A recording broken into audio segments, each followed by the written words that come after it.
أعوذ بالله السميع العليم من الشيطان الرجيم. بسم الله الرحمن الرحيم. الحمد لله رب العالمين، نحمده ونستعينه ونستغفره ونعوذ بك من شرور أنفسنا ومن سيئات أعمالنا. من يهده الله فلا مضل له ومن يضلل فلا هادي له. اللهم صل على سيدنا محمد وعلى آله وصحبه أجمعين. رب اشرح لي صدري ويسر لي أمري واحلل عقدة من لساني يفقه قولي. أشهد أن لا إله إلا الله وأشهد أن محمدا رسول الله. السلام عليكم ورحمة الله وبركاته. Alhamdulillah, syukur kita kehadrat Allah Subhanahu wa taala kerana dengan nikmat kurnianya pada pagi ini kita dapat bersama-sama walaupun dalam keadaan norma baharu, kita berkuliah atau berkongsi pada keadaan online begini, tuan-puan yang dikasihi Allah sekalian, masih lagi kita diberi nikmat oleh Allah, nikmat kesihatan, nikmat masa, nikmat untuk kita menuntut ilmu, insya-Allah.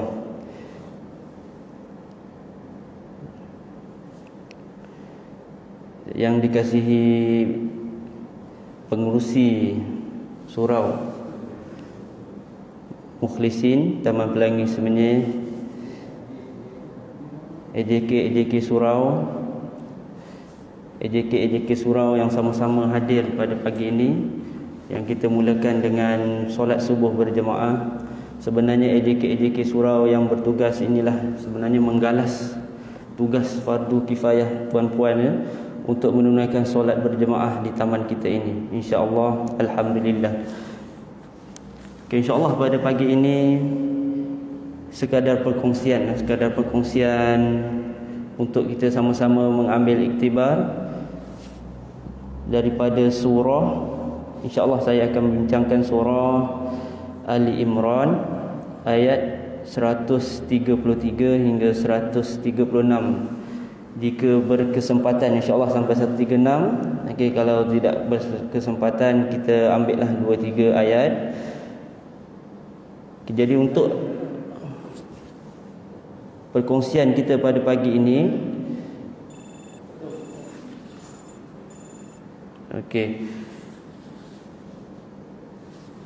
kita akan lebih fokus kepada pengajaran ayat, pengajaran ayat. Jadi tuan-puan yang ada mushaf Al-Quran berserta dengan tafsir, insya-Allah kita sama-sama, kita sama-sama lihat surah Ali Imran ayat 133 hingga 136.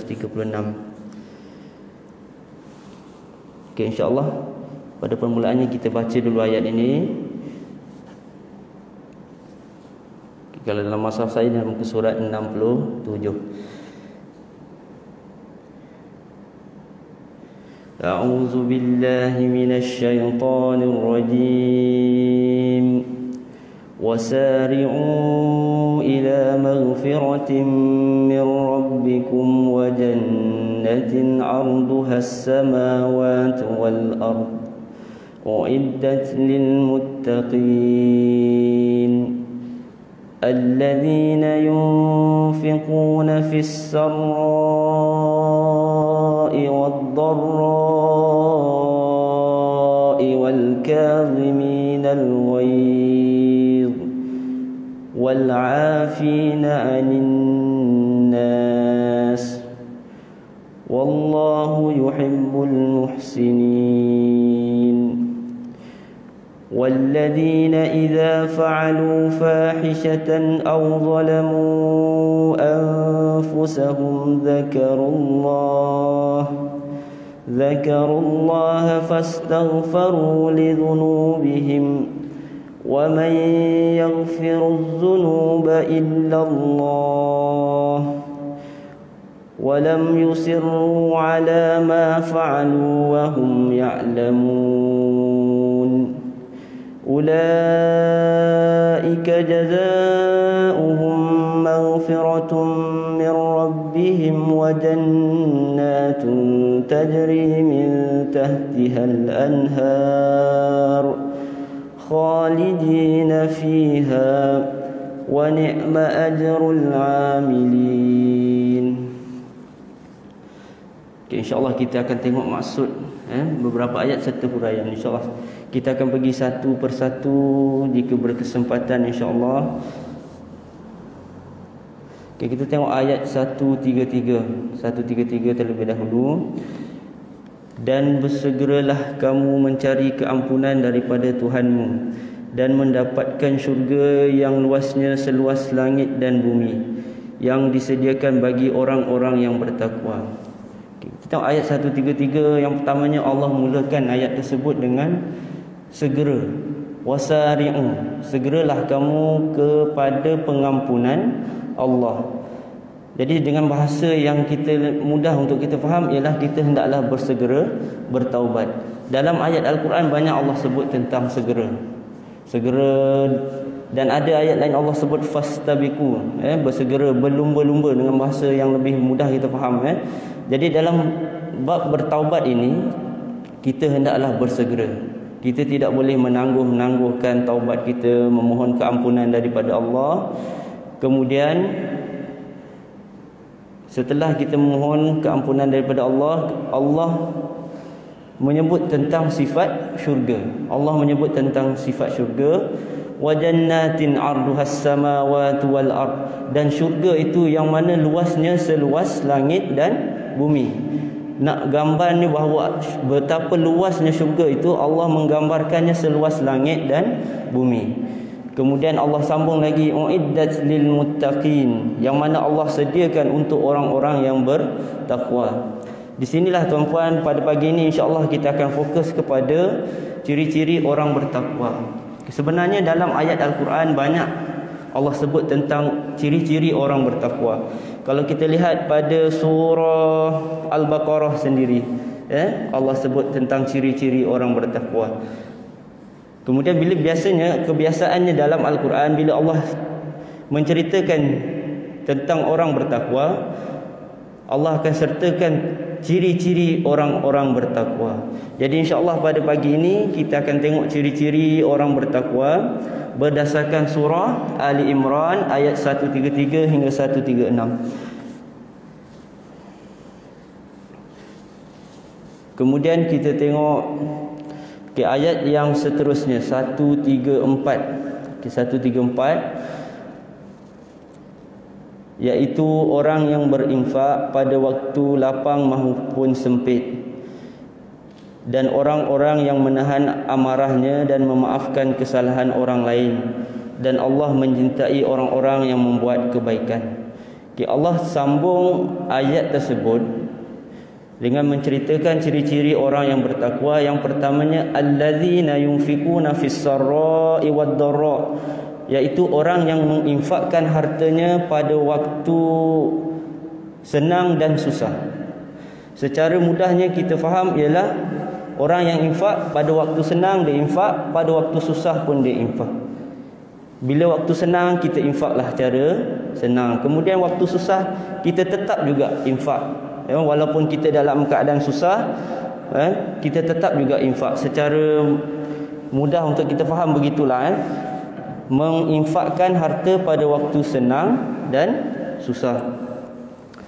Okey, tuan-puan yang dikasihi Allah sekalian, bila kita lihat ayat ini, Allah menyebutkan tentang pada waktu senang dan susah, dan Allah gabungkan dengan infak. Hakikatnya infak ini dia akan jadi susah, dia akan jadi susah bagi orang kedua-dua kumpulan. Untuk orang yang pada waktu senang, cabaran untuk orang yang infak, takut berkurangan hartanya, hartanya yang banyak, takut untuk diinfakkan, takut berkurang, kekayaan dia makin kurang dan sebagainya. Kemudian orang yang pada waktu susah, lagilah tuan-puan yang dikasihi, pada waktu susah merisaukan tentang kesusahan yang dialami, risau takut tidak cukup dan sebagainya. Dan kita nak fokus pada ayat ini. Pengajaran yang kita boleh ambil daripada ayat ini ialah bila Allah sebut tentang infak pada waktu senang dan susah, sebenarnya Allah mengingatkan kita tentang infak ini. Kita perlulah untuk merancang infak dan sedekah kita. Infak dan sedekah kita perlu dirancang dengan baik. Yang utama sekali kita sebut, yang pertama ialah infak kita yang wajib atau sedekah kita yang wajib.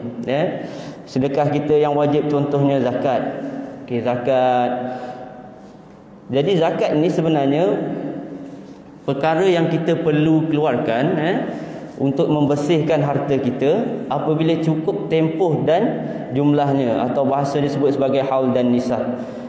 Dalam bab zakat ini tuan-puan, kita perlu rancang dalam keadaan masyarakat kita pada hari ini. Bukan tuan-puan lah, saya sendiri dalam keadaan kita yang kebanyakannya makan gaji, contohlah makan gaji. Macam mana kita nak rancang zakat kita? Zakat pendapatan contohlah, zakat pendapatan. Kalau ikutkan zakat pendapatan tu, kalaulah kita bayar terus, bayar orang kata sekaligus, dalam keadaan kita kumpul duit, jumlah dia banyak tuan-puan, jumlahnya banyak. Jadi macam mana kita rancang tuan-puan? Kita buatlah potongan gaji, potongan gaji supaya zakat pendapatan kita itu terlaksana. Itu yang pentingnya perancangan kita. Kena ingat tuan-puan, zakat pendapatan saya lebih mengutamakan pendapat ulama bahawa zakat pendapatan tu wajib dibayar. Kalau kita bayangkan petani, wajib bayar zakat. Orang yang berpendapatan tetap sampai tahunan 50, 60 ribu, 70 ribu, lagilah wajib untuk mengeluarkan zakat pendapatan. Kemudian zakat simpanan, itu semua kita perlu rancang. Itu adalah sedekah wajib atau disebut sebagai zakat. Kemudian sedekah-sedekah yang sunat atau infak-infak yang sunat pun kita perlu rancang tuan-puan. Saya suka untuk berkongsi, sebab tu saya sebut pada awal tadi, kuliah pada pagi ini dia lebih kepada perkongsian. Ada pendapat saya sendiri mencadangkan dan sebagainya, tetapi adalah sandaran hadis dan sebagainya. Untuk sedekah-sedekah ataupun infak-infak yang lain, yang pertama untuk kita sebagai orang Islam, setelah kita bangun awal pagi mensyukuri nikmat yang Allah beri, nikmat kehidupan, setelah kita solat subuh, jangan lupa tuan-puan, jangan lupa untuk kita disebut sebagai, ramai ulama menyebutnya sebagai sedekah subuh. Sedekah subuh berdasarkan hadis, berdasarkan hadis, ma min yaumin yusbihul ibad fihi illa malakani yanzilani fayaqulu ahaduhuma Allahumma a'ti munfikan khalafa wa yaqulu al-akhar Allahumma a'ti mumsikan talafa. Konsep sedekah subuh ni setiap pagi, kita berdasarkan hadis dulu, kita lihat hadis supaya kita lebih faham, supaya kita lebih bermotivasi untuk buat apa yang dianjurkan ini. Nabi sebut dalam hadis riwayat Bukhari, tidak ada satu subuh ataupun satu pagi, dari situlah datangnya sedekah subuh. Maknanya setiap pagi yang dilalui hambanya, yang kita lalui, setiap orang yang kita lalui setiap pagi, kecuali turun dua malaikat. Akan ada dua malaikat, salah satunya berdoa, ya Allah, berilah ganti bagi yang berinfak. Malaikat yang pertama mendoakan ganti bagi yang berinfak. Dari situlah kita dapat bahawa setiap pagi kita cuba untuk wajibkan diri kita untuk berinfak. Kita ikhtiar pagi-pagi untuk infak, sedekah. Kemudian satu lagi malaikat mendoakan, ya Allah, berilah kerosakan bagi yang menahan hartanya. Ini doa malaikat tuan-puan. Malaikat yang pertama mendoakan, ya Allah, berilah ganti bagi yang berinfak. Memang kalau hakikat sebenarnya dalam Al-Quran pun Allah sebut bila orang infak Allah akan ganti. Tapi tambah lagi dengan doa malaikat. Okey, kemudian satu lagi malaikat mendoakan, ya Allah berilah kerosakan atau kebinasaan bagi orang yang menahan hartanya, yang tak mahu berinfak pada waktu pagi. Okay, jadi tuan-puan, saya menganjurkan antara amalan yang kita boleh amalkan waktu PKP ini, dalam keadaan kita tak boleh datang ke surau, hanya AJK beberapa orang saja yang boleh datang surau. Adakah yang lain, tuan-puan yang lain di rumah, kita akan meninggalkan sedekah subuh? Contohlah sebelum ni tuan-puan, kita datang solat subuh berjemaah, kita tak pernah miss, kita tak pernah tinggal, bawa duit datang surau, selepas solat subuh kita akan derma. Tapi sekarang, dalam keadaan sekarang, kita tak boleh ke surau, kita tidak boleh ke surau, kita solat berjemaah bersama keluarga, alhamdulillah. Dan kita jangan tinggalkan amalan tersebut tuan-puan, sedekah subuh, infak pada waktu subuh. Kita rancang. Ada orang yang contohlah macam saya sendiri, macam saya sendiri, saya lebih untuk mudah bersedekah dengan wang tunai. Okey. Kemudian ada orang yang dia biasa dengan pindahan wang atau transfer duit. Terpulanglah pada tuan-puan. Jadi saya mencadangkan bahawa setiap rumah kita sediakan satu tabung. Kita ambillah bekas-bekas biskut raya itu. Okey. Satu tabung yang kita sebut sebagai tabung subuh, tabung subuh, dan kita panggil anak-anak isteri kita maklumkan bahawa ini adalah tabung subuh. Nabi ada sebut, siapa yang infak harta dia, malaikat akan doakan gantikan. Kemudian siapa yang tak infak, malaikat doakan kebinasaan. Jadi kita anjurkan anak-anak isteri kita untuk sama-sama sedekah. Sediakan satu tabung, sediakan satu tabung. InsyaAllah bila tabung tu dah semakin banyak, kita bawalah datang surau. InsyaAllah pihak surau terima. InsyaAllah pihak surau terima. Ataupun kita sendiri yang masukkan dalam tabung. Okey. Ataupun ada orang yang dia lebih mudah untuk menggunakan online dan sebagainya. Setiap pagi dia tak boleh miss, tidak boleh tinggal. Setiap pagi dia kena transfer duit, disebut sebagai sedekah subuh. InsyaAllah kita amalkan. Kemudian kita pada hari ini insyaAllah kita dah berada pada bulan Zulkaidah. Bulan Zulkaidah ni bila masuk bulan, sebenarnya bulan Syawal lagi tuan-puan, bulan Syawal. Bila masuk bulan Zulkaidah ini, umat Islam semakin hari dia ada satu ibadah, ibadah yang mengingatkan kita kepada rumah Allah, iaitu ibadah haji. Okey. Jadi kita sebenarnya sebagai umat Islam, yang kita tambah, saya tambah sedikit tentang ibadah haji pun sama juga tuan-puan. Kita perlu rancang bagaimana simpanan kita untuk kita tunaikan haji dan sebagainya. Kemudian saya nak fokus pada kita dah berada pada bulan Zulkaidah ini. Ada satu ibadah yang sangat-sangat dianjurkan nanti dalam tempoh sebulan 10 hari lagi. Hari ini 1 Zulkaidah, iaitu ibadah korban. Ibadah korban. Ibadah korban ini, walaupun kita nampak dia sebagai satu ibadah untuk diri kita, sebenarnya hakikatnya korban ini, apabila kita menyertai ibadah korban, hakikatnya ialah korban itu untuk kita bantu orang-orang yang susah. Jadi konsep dia masih lagi ada konsep infak dan sedekah di situ. Jadi saya menganjurkan tuan-puan, saya sebut tadi yang pertama, kita merancang infak kita. Begitu juga dengan ibadah korban.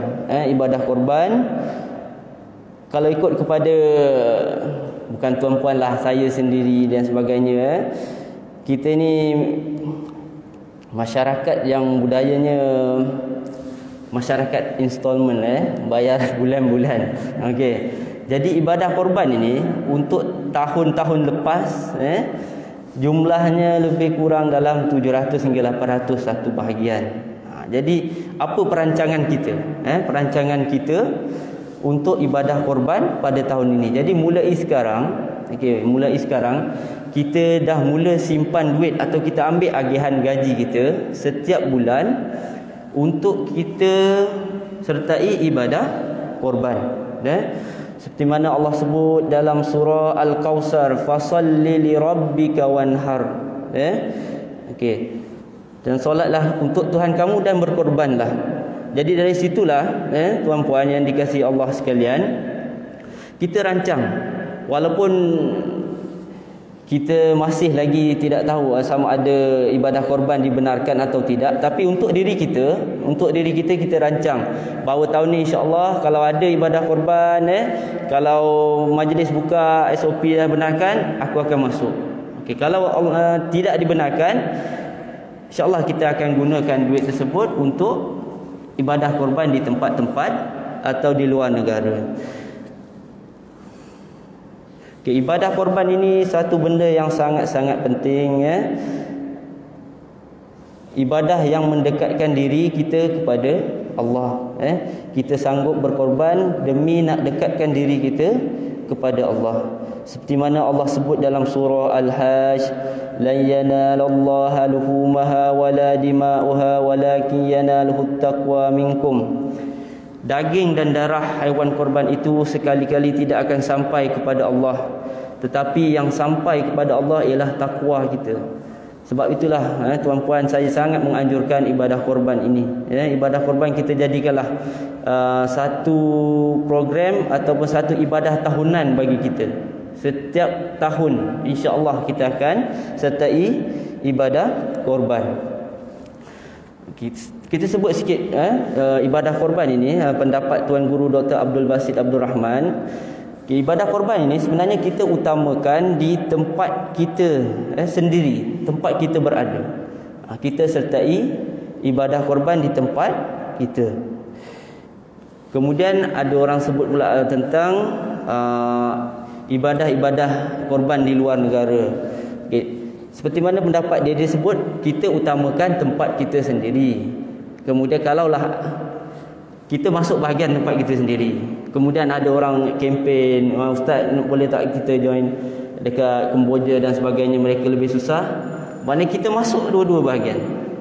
Tempat kita sendiri kita masuk, dan kita tambah lagi, kita hantar lagi keluar negara. Sebab ibadah korban ini kenapa perlu kita buat di tempat kita sendiri? Kerana ibadah korban itu, memakan daging korban itu dikira sebagai ibadah. Kerana ada perintah Allah dalam surah Al-Hajj ayat 28, fakulu minha wa at'imul ba'is wal fakir. Maka makanlah dari binatang korban dan berilah makan kepada orang yang susah dan fakir. Jadi setelah kita korban itu, makan daging yang kita korban itu adalah sunnah. Sunnah. Nabi sendiri makan daging yang disembelih, yang dikorbankan. InsyaAllah itu tentang korban. Jadi kalaulah sekiranya dibenarkan korban, kita dah mula daripada sekarang. Perancangannya kita dah mula daripada sekarang. Kita simpan duit dan sebagainya. Kita sertai korban jika dibenarkan. Jika tidak dibenarkan, insya-Allah kita bantulah saudara-saudara kita di luar negara. Itu tentang infak-infak yang perlu kita rancang, tuan-puan yang dikasihi Allah sekalian.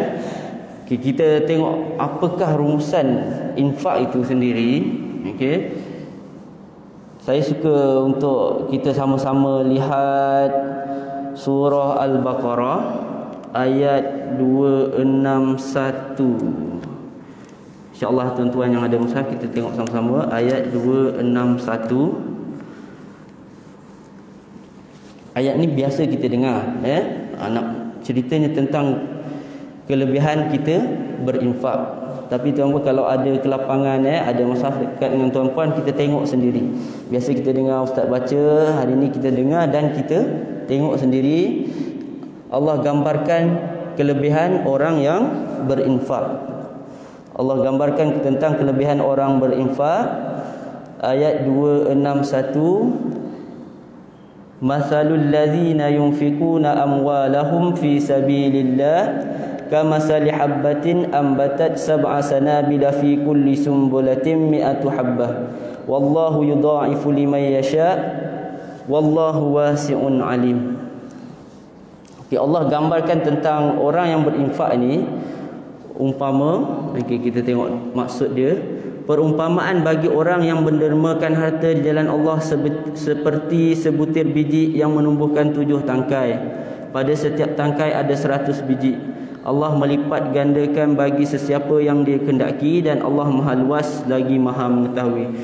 Kita bayangkan kelebihan sedekah ni Allah gambarkan, Allah gandakan sehingga 700 kali. Satu biji kita tanam, kita gambarkanlah kemudian tumbuh 7 tangkai. Tumbuh 7 tangkai dan setiap tangkai itu berbuah 100 biji. 700 ganjaran.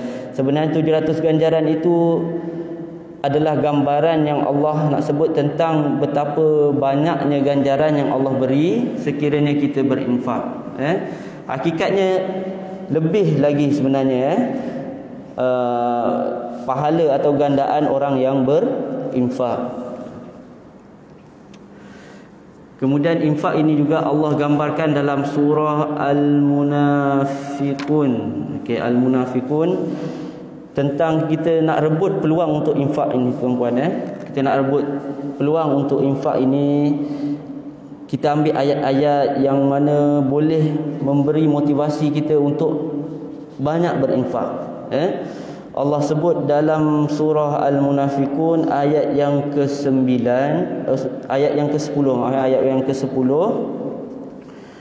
wa anfiqu mimma razaqnakum min qabli an ya'tiya ahadakumul maut fayaqula rabbi laula akhartani ila ajalin qarib fa asaddaqa wa akum minas salihin.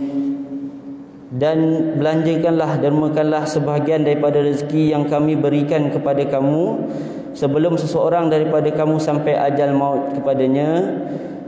Kalau tidak, maka dia pada saat itu akan merayu, wahai Tuhanku, alangkah baiknya kalau engkau melambatkan kedatangan ajal matiku ke suatu masa yang sedikit saja lagi, supaya aku dapat bersedekah dan dapat menjadi orang-orang yang soleh.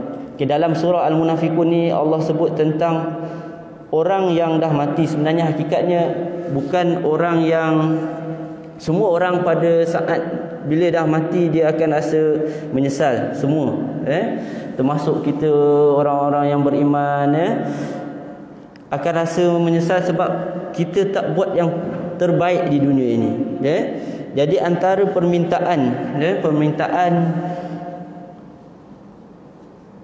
orang-orang yang sudah mati, dia minta pada Allah, ya Allah, boleh tak lambatkan sikit, tangguhkan sikit, akhartani ila ajalin qarib, masa yang sedikit saja, masa yang sedikit saja, fa as-saddaqa. Allah sebut amalan sedekah itu secara jelas. Dalam surah-surah lain Allah sebut mereka mohon untuk kembali untuk beramal soleh dan sebagainya, tapi dalam ayat ini Allah sebut tentang sedekah. Jadi itu sebenarnya kelebihan sedekah. InsyaAllah. Okey, sikit lagi tuan-puan. Okey, saya nak sebut sedikit analogi infak atau sedekah. Infak atau sedekah ini untuk orang-orang yang masih lagi dia rasa sayang pada harta dia, masih lagi berkira-kira pada harta dia. Saya sangat tertarik dengan satu pendapat guru kami, iaitu Prof Abdul Aziz Muhammad Zain. Dia bawa pendapat infak ni ataupun kita derma ni sebenarnya duit kita semua. Okey, duit kita semua. Cuma kita, contohlah, analogi dia yang pertama ialah kita ni nak ke suatu negara. Okey, nak pergi ke satu negara, dan bila kita pergi ke satu negara tu, duit kita ringgit Malaysia susah nak digunakan, contohlah, susah nak digunakan. Jadi kita pergi ke satu negara.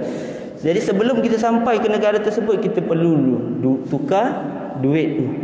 Kita tukar duit tu, barulah kita pergi ke negara tersebut. Contohlah kita nak pergi ke Afrika Selatan contoh. Kita tukar dan barulah kita boleh guna duit tersebut di sana. Jadi ibarat infak ni,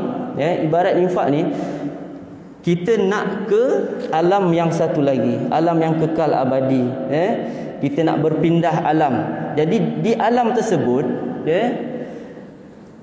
currency yang digunakan tu ialah sedekah-sedekah kita, duit kita yang kita dah tukar. Jadi itulah sebenarnya duit yang kita nak gunakan nanti. Jadi orang yang bijak, dia akan tukar duit dia siap-siap.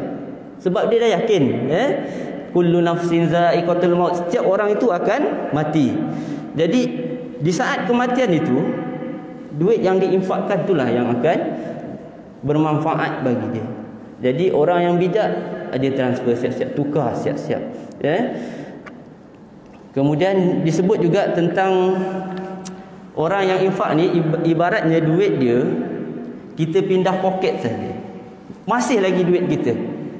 Masih lagi duit kita. Orang yang infak, contohlah kita ada 10,000 kita letak dekat poket, banyak sangat 10 kan, itulah 500 contohlah, kita letak dalam poket seluar. Kemudian kita ambil dalam 300, kita pindahkan dalam poket baju. Itu ibarat kita pindah, transfer, infakkan duit kita dalam poket. Dalam poket tu masih lagi duit kita. Masih lagi duit kita. Walaupun kita dah infak dan sebagainya, hakikatnya masih lagi duit kita. Allah tak akan sia-siakan infak kita, Allah akan gandakan.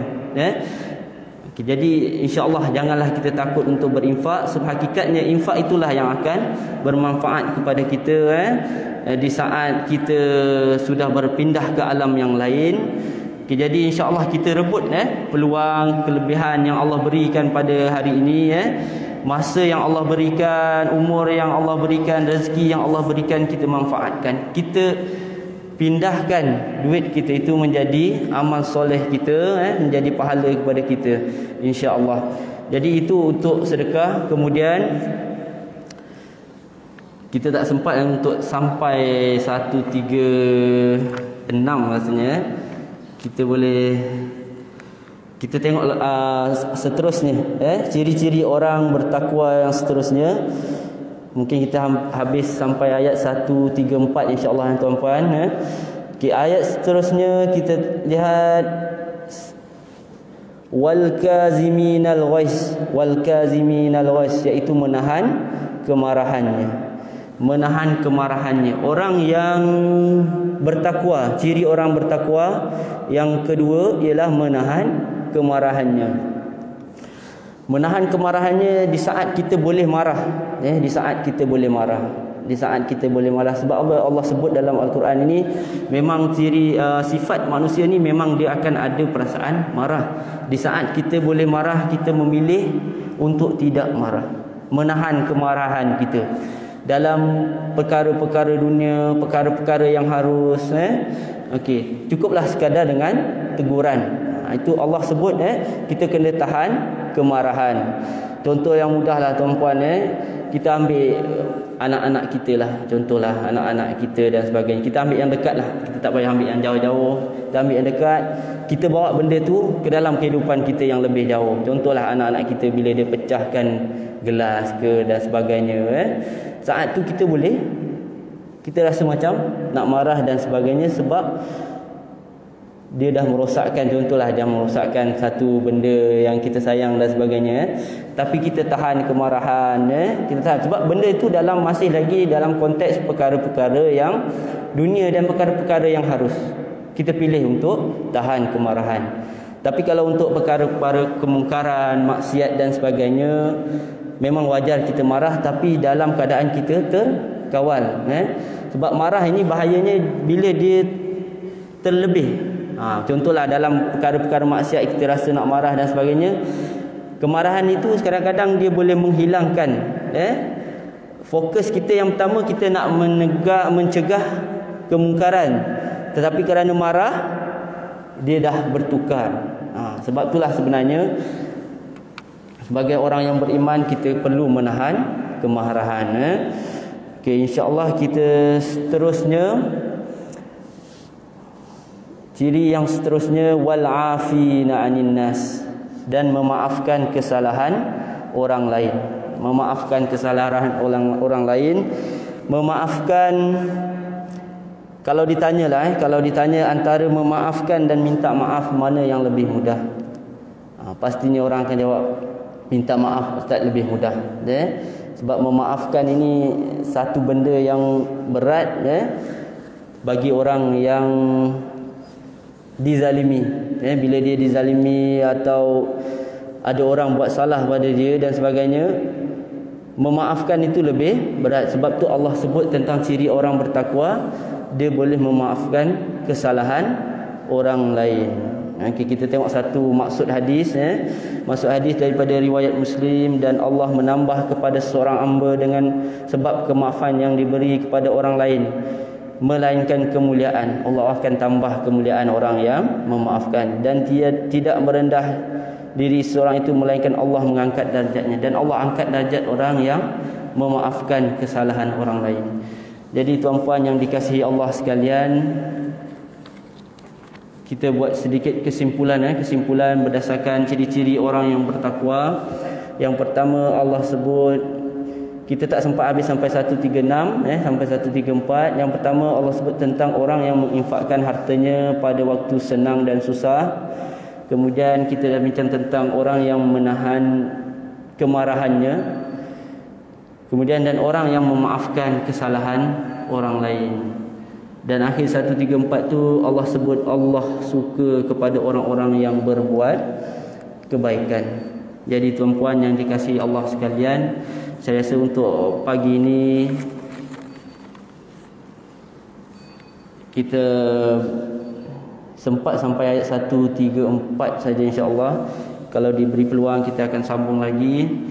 Jadi insya-Allah kita amalkan sedekah, infak harta, menahan kemarahan, memaafkan kesalahan orang lain. Kemudian yang pertama tadi segera bertaubat kepada Allah Subhanahu Wa Taala.